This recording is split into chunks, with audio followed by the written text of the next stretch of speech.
Welcome to our online friends. Wherever you are and wherever you're connecting with us, you are welcome here this morning. Ian will bring us our reading.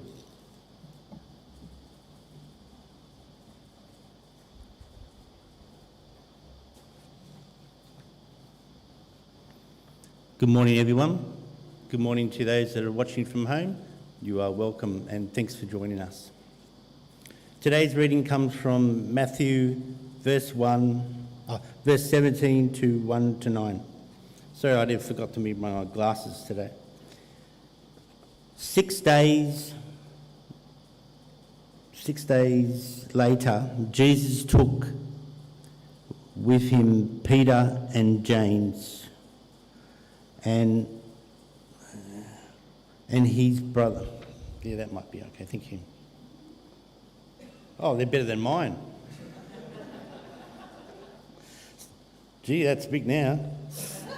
6 days later, Jesus took with him Peter and James and his brother John and led them up on high mountain by themselves, and he was transfigured before them, and his face shone like the sun, and his clothes became dazzling white. Suddenly there appeared to them Moses and Elijah talking with him. Then Peter said to Jesus, "Lord, it is good for us to be there. If you wish, I will make 3 dwellings here, one for you, one for Moses, and one for Elijah."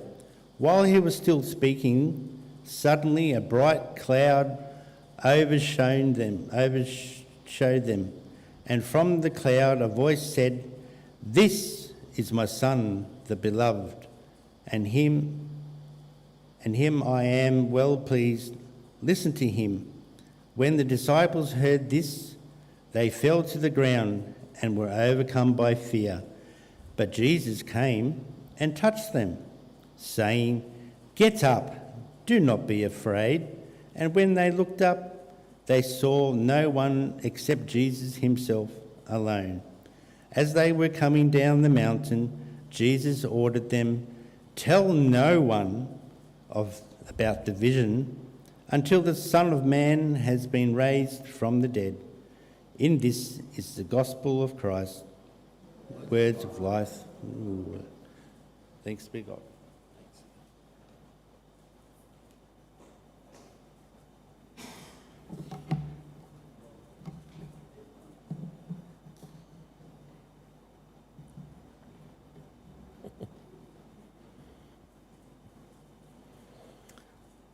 I'm reminded when my mum was alive and she was at the aged care facility just at the back and, not over the back.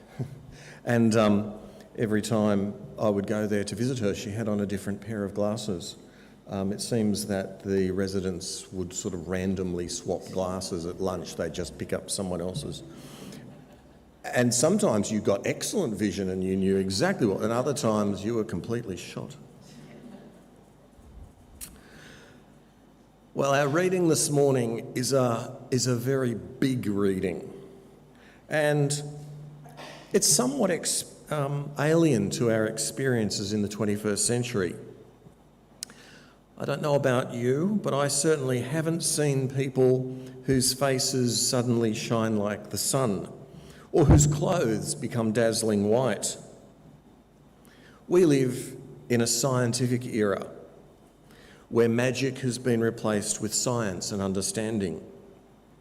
We take absolutely granted facts like the Earth rotates around the sun, that gravity is the result of the attractive force of massive objects, that time travels in a forward direction only, that diseases are caused by bacteria and viruses, and that many afflictions can be treated with medicine or surgery. And I could go on and on.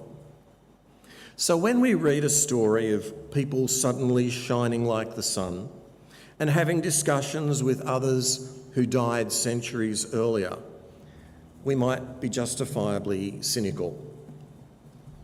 And you know, I'd like to think, especially at Revesby, Faith doesn't mean that we have to abandon our intelligence or ignore scientific understandings. Instead, we can bring these modern tools with us when we look at not only today's reading, but every time we engage in our historical religious documents.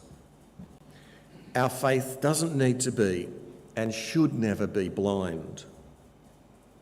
So, with those caveats in place, let's dive into this intriguing story filled with imagery for Jewish readers at the time.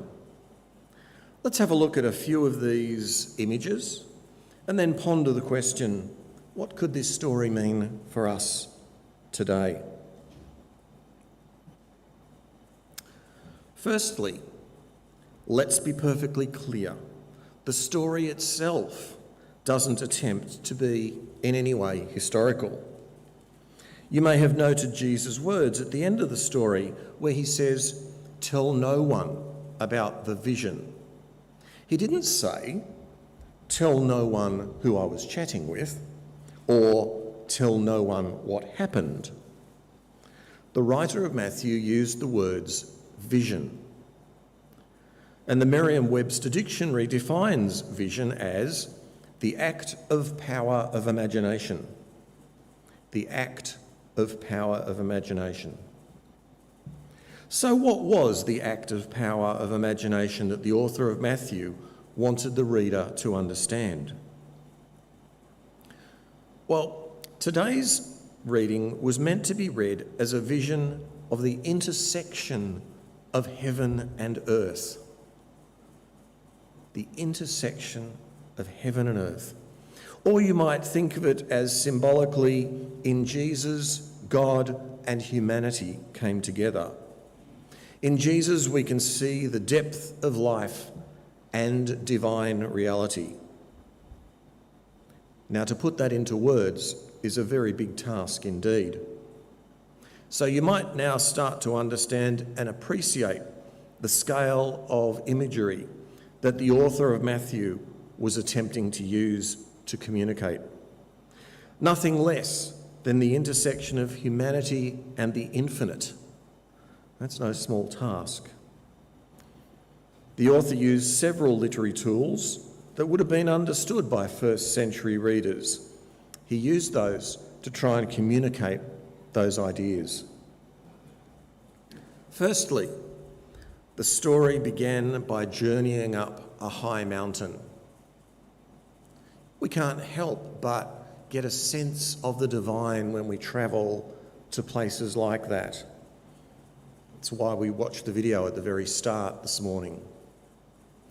Mountains were very significant in the Jewish faith. It was where one came close to God. Moses received the Ten Commandments atop Mount Sinai.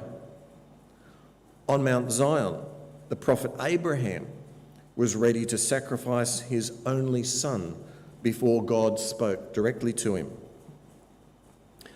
So by going up a mountain, the writer of Matthew was communicating to his readers from the start of the story that there was going to be a God encounter, especially as Jesus, Peter, James and John were climbing not just a mountain, but as the text says, a high mountain. The four of them were going to climb close to heaven. The Transfiguration itself, as we call this text, is replete with links to Old Testament texts. The author of Matthew recalls the two great fathers of the Jewish faith by having them appear and speak with Jesus. Abraham, the bringer of vision and hope to his people, and Moses, the lawgiver. So grace and justice met together with Jesus. The next thing that happened in the story seems very strange to modern readers, especially to those that might have read the story in Mark. This story is told in both the Gospels of Mark and Matthew. And in Mark's version of the stories, the disciples come out looking like idiots, basically, like babbling fools who start running around building tents and not knowing what to do, terrified. The writer of Matthew is much more measured in his measured and understanding. There's a Jewish festival called the Festival of Booths, where devout Jews every year leave their homes and live in temporary tents or booths. They do that to remember the Exodus and the tents in which they lived for 40 years. And it's celebrated every year. The writer of Matthew seems to be alluding to this form of worship when he retells this part of the story. He seems to have a soft spot for these disciples, but he does make it clear in the text, in the next part of the story, that they did get it wrong. God then joined with Jesus, Moses, and Abraham, and they all merged into one cloud as it enveloped them. And God spoke directly, recalling the words of Jesus at his baptism. "This is my Son, in whom I am well pleased. Listen to him." This was all too much for the disciples. They collapsed to the ground in fear at the voice of God, at the reincarnation of Moses and Abraham, at the transformation of Jesus, and at the merging of all those identities into a single, blinding, unified cloud. It was all too much for them. Can you blame them? And then the vision was over. But that's not the end of our reading. The very next thing that happened in the story was very significant. I like to think of it as the most important bit. Jesus came over, touched the disciples and said, "Get up and don't be afraid." Notice the two actions, touch and voice. This was a visionary intersection of heaven and earth, and the one in whom heaven and earth were manifested as one touched and spoke reassuringly to his friends, the disciples, inviting them into that relationship. "Don't be afraid," he said. "Here's my hand."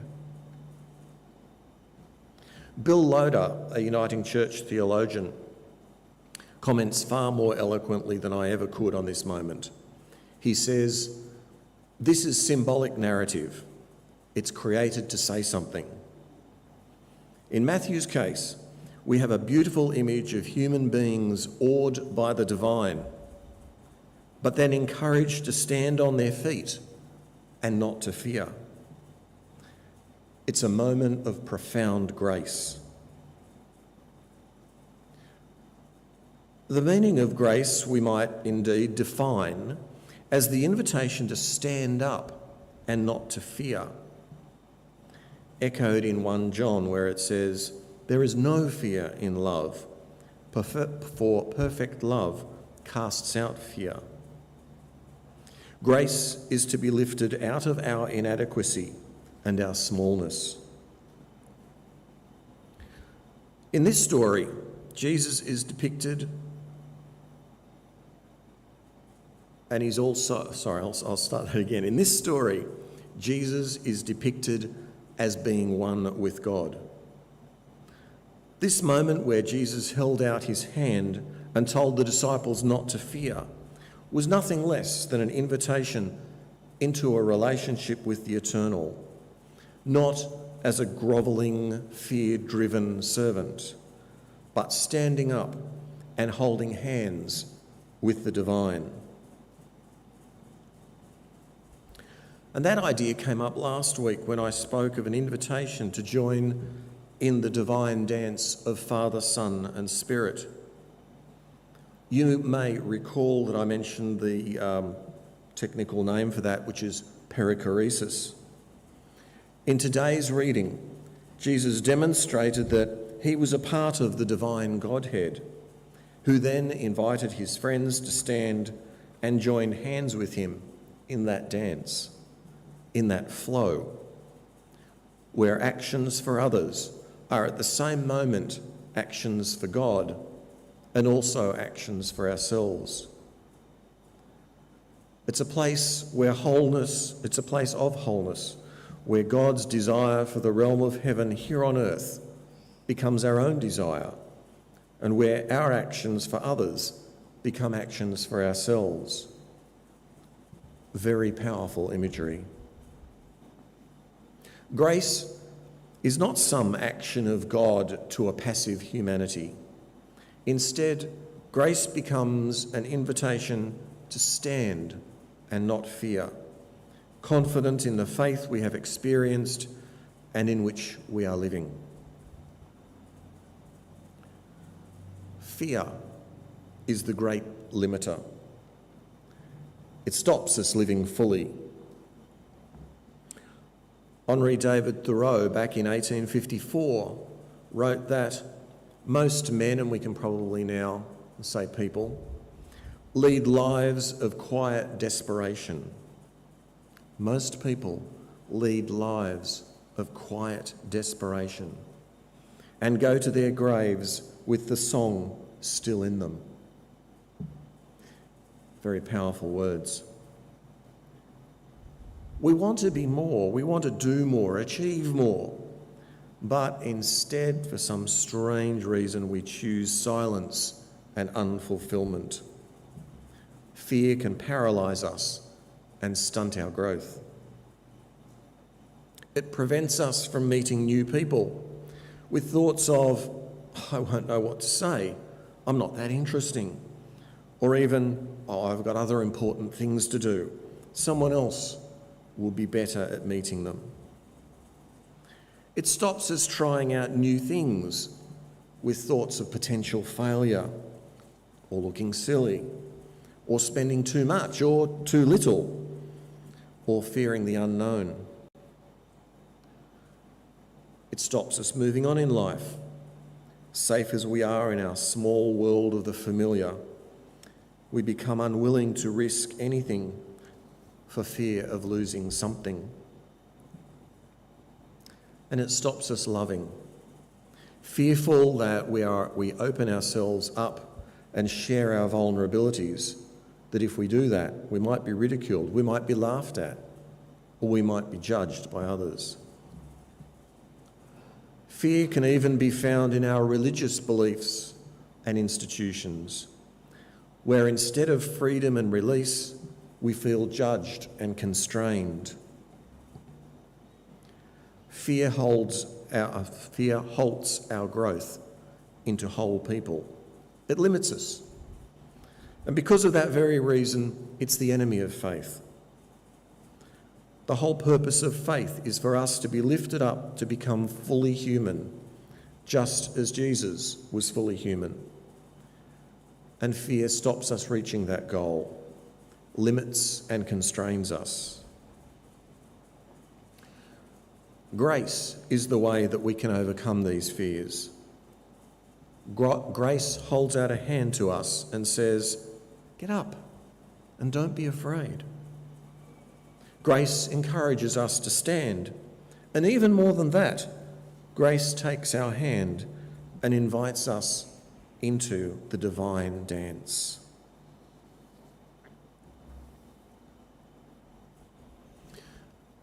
For our time of reflection this morning, I'd like to ask the question of you. What are you afraid of?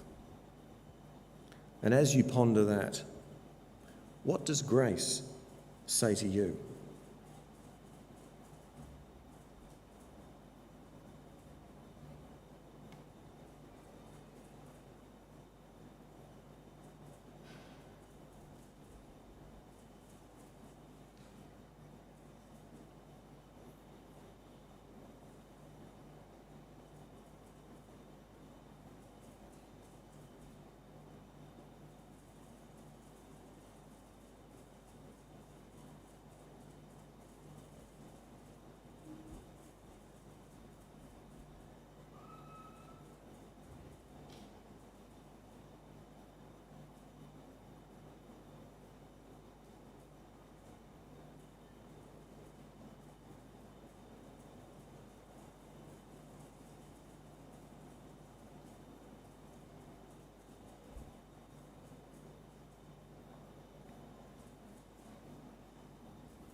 Let's pray.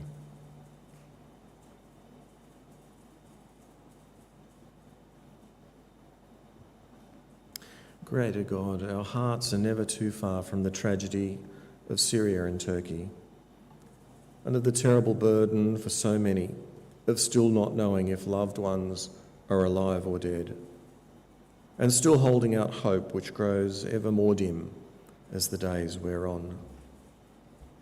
We think of those left without shelter in the cold. We think especially of orphaned children, the elderly, and those who have lost family members. We're also moved by the ongoing carnage continuing in the Ukraine. We think of the young men caught up in this conflict on both sides, some of whom have been forced to fight against their will, to attempt to occupy and impose their leader's will on a foreign sovereign state. We look closer to home and bring to mind those we know and love who are unwell, injured or suffering, or are caring for loved ones who need their help. Against all this onslaught of human suffering, we feel helpless and small. But then we remember that although we may not be able to do a lot, we can do a little. And the combination of all our little will accumulate into a big difference in our world. Amen.